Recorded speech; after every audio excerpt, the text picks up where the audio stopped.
What's going on, guys? Welcome back to the channel. It's been a while since I did one of these, but today's topic I think deserved the attention. That is, if you saw from the thumbnail, I'm gonna be discussing or reviewing and installing or replacing, for that matter, my existing splitter with this splitter that's in front of us right here, which is called a GT4 style splitter. Now, as you could tell, I already have a splitter on my car which has been on there for about, I would say, 3 years now, and has seen plenty of abuse, and it's holding up pretty good. However, this mine currently is a fiberglass one, and this is a full carbon.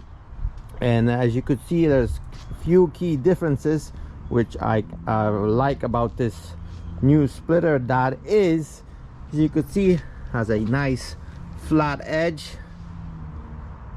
compared to my existing one, which kind of has a flip up, which probably is not the most aerodynamic thing in the world. However, a main reason for me getting this splitter back a couple years ago is because it had a pretty good fit and the price point was just right. As originally, I always wanted this type of splitter. However, the main issue with these GT4 style splitters is their outrageous cost for what they really are. I mean, not to take away from any of the companies that make them, but they're usually cost upwards of $1,200 shipped to your house from manufacturers that produce them. Now, however, I found this one over here, which by a brand new company, which I'm going to share more information about in a moment, for fraction of a cost, and the quality is pretty darn impressive for what this splitter is. Now, when I think about a splitter, I think of essentially as something of a consumable item, meaning something that needs to be replaced eventually within the near future or after several years. So I want something that will be reasonably priced. If, you know, this gets dinged up, I could just throw in another one in 2-3 years. Now, if something costs $1,200, I don't know if I want to, you know, throw away $1,200 every 2-3 years. Now, if something costs, for example, $300 or $350 or even $400, that's much more appealing than spending $1,200 on a piece of splitter that needs to be replaced every 2-3 years. Because as you guys know, these splitters make the front end of this car much lower than it already is. You know, is more prone to cracks and all other debris that's on the road. Now, as you could see, my existing one that's been on there for 3 years is actually pretty darn good for a time frame. I haven't really been able to, or been lucky, and now I did not really hit anything with it other than, you know, debris from track usage, etc. But with that being said, splitter it's a, so to speak, consumable item, so therefore it should be priced like a consumable item. Let's see exactly in more details how this is constructed. As you see, the weave is pretty good on this product. I mean, not that, you know, this is something that will be fairly visible, and most of it's going to be covered. Only this part will be sticking out in front of the bumper. But however, this is pretty, it looks pretty good. It has a double wall, meaning like the inside looks like it's hollow because I could squeeze it. It has dimples here, I guess, for the mounting holes. Does not come with any instruction how to mount this. However, it's fairly self-explanatory, I would say. I mean, I'm gonna be using the double-sided tape, molding tape, and then I'm gonna attach it the same way I attached this one, with some screws going through it. Now, one thing I'm not sure about yet is, since this is hollow inside, not sure if I'm we'll have to drill these through and just make these holes bigger and attach it on the inside, on the top portion of this, or drill and put big washers on here. So as I'm gonna about get into the install, we shall see how I'm gonna be the best practice of installing this. Now in the meantime, I'm gonna take this off. It mounts the same way, just so you see another angle of my current splitter. So I had these mounted by these screws all around. I'm not sure I'm gonna be using the same exact technique, but when you're doing this, you want to take off your belly pan. That way you get an inside look inside your bumper if you need to drill it through. So just keep in mind. Here's another angle from inside with the belly pan removed. As you could see, this old lip had a pretty decent fit for what it was. You see I had these bolts going through it here, and along these bolts going through the bumper here. You see a lot of duct tape. Since this is mostly a track car, it's used and abused, so you're not gonna see anything pretty over here. You're tracking your car, duct tape seems to be your best friend sometimes.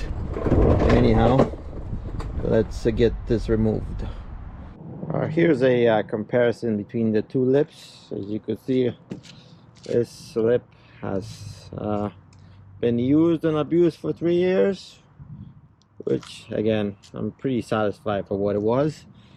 This is a replacement. One thing I noticed immediately, this being fiberglass, carbon fiber, this is pounds heavier than this one, which will be a nice lightweight addition. And this is how the car looks without the lip. As you could see, my bumper has seen better days. This being a track car, it's far from perfect, which I don't really care. I mean, these cars are way too good to be garage queens, so that's why I use it and abuse it to its full potential. So with that being said, let's see how I could mount this and how this is actually fitting compared to this one, because this one, as you saw, had pretty much perfect fit. So let's see if this could do the same type of job. Here's another view, direct overlay of one lip over another. So underneath, as you could see, I have the old lip, and on top we have the brand new one. As you could see, there are quite few distinct differences. So the old one, primary difference is it's the sides are much wider, has this little lip here. However, looking at the new one, as you could see, the part that's sticking out past the front bumper is actually pretty much, I would say even the new one has a little bit, I would say half an inch more protruding forward, which is a good thing. And I think that's more aerodynamically more functional than the old one, given fact that I don't know if the old one was giving me any kind of, well, I think it was actually, now I think about it, it was definitely was, comparing without no bumper, without no lip at all, definitely gave some front end downforce. However, this will be much more functional comparing to the old lip. Now my primary reason for me overlaying one over the other is I'm just trying to figure out the mounting holes as to what I had prior. I had them drilled here and along the each side. Now we just wanted to see how that would line up. It's pretty much similar, not the same spots, but I could make that work.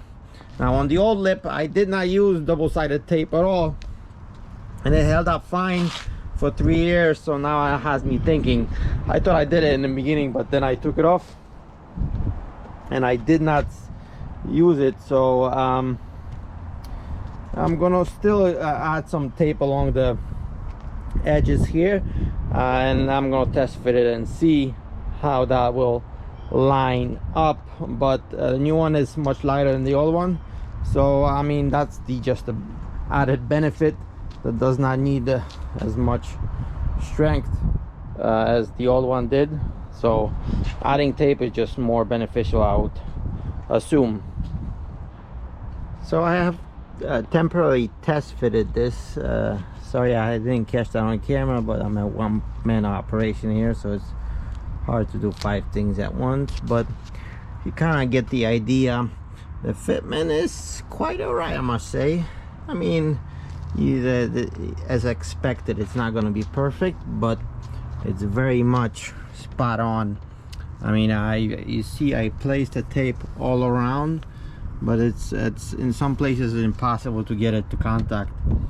The main places that it will contact is like here and around this, the mouth here, but on the edges there's no way. It just some of the places don't have enough contact area. Again, this is all loose, so I'm gonna just take it off and show you exactly when I place the tape. But overall, the fitment is all right. Most of the attachment, the screws and the bolts are gonna be doing their job of securing this in place, but so far so good.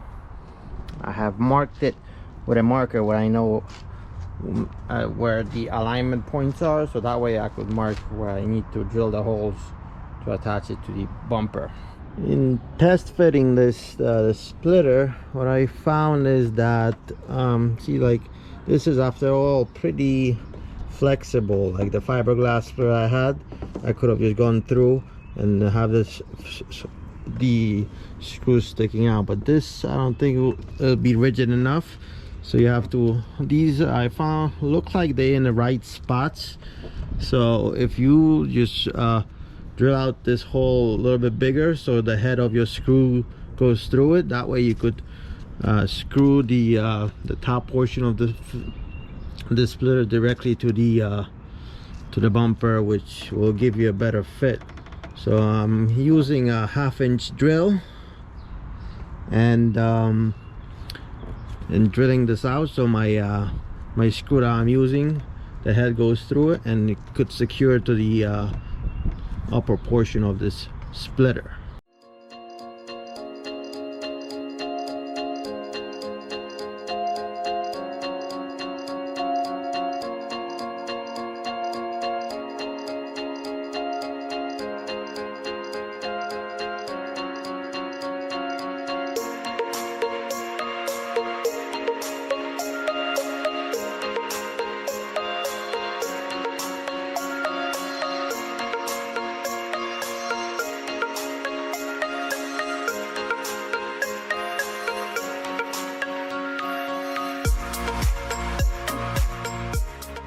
So as you could see, the splitter is somewhat temporarily mounted. It's only mounted by the 3 outer holes on each side, so it's fairly sturdy now. Now the middle is not, so I need to remove it and peel the tape. So I'm going to remove it now, and you'll see more in detail how I drilled this out. So here it is. I took it off, and this is how I laid the double-sided tape. Now it's impossible to lay it in a way that will adhere in every single place. Like mostly here it's okay. Over here I notice it's probably not gonna make contact, but that's the way it is. I mean, these bumpers on these M3s are funky anyway. They twist a lot, so it should be fine. Like I said, this lip was without this tape only on bolts, and this is much heavier than that, so that should be fine. And as you could see, this is how I drilled the holes here. I have not drilled the front ones yet because the side I'm using these like, so to speak, kind of sheetrock automotive screws. That's how I was using on that. But the front, I'm gonna have nuts and bolts just to give that extra strength. You found 3 locations, so after I peel the tape, then I'll just drill through the holes through here. Now I did drill holes underneath already. As I mentioned prior, I mean, you have to make these holes bigger, because this is, you can't just clamp it together because it's hollow inside, and that probably would not be safe. So I drilled them oversized holes here, and then the bolt's gonna just hide in the inside the lip. Now the other benefit to this is if there's any water, if the were to get inside, then I'll just, you know, have a way of escaping this through any of these holes. So yeah, with that being said, I think it's time to peel the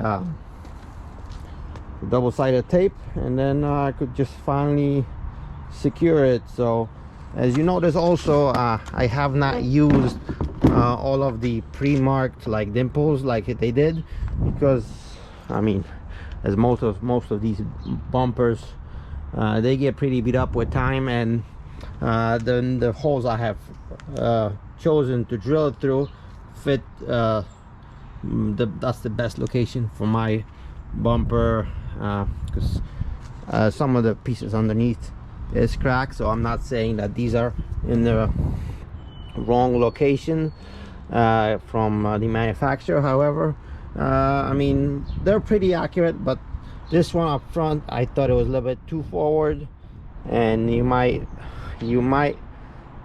risk of coming up in the up here with your drill if you do not drill quite carefully. So I just chose to be extra safe and just backed it up a little bit, and all the other ones are pretty accurate, I would say. So with that being said, let me just try to finally bolt it, so and see how this looks as a final product, so to speak.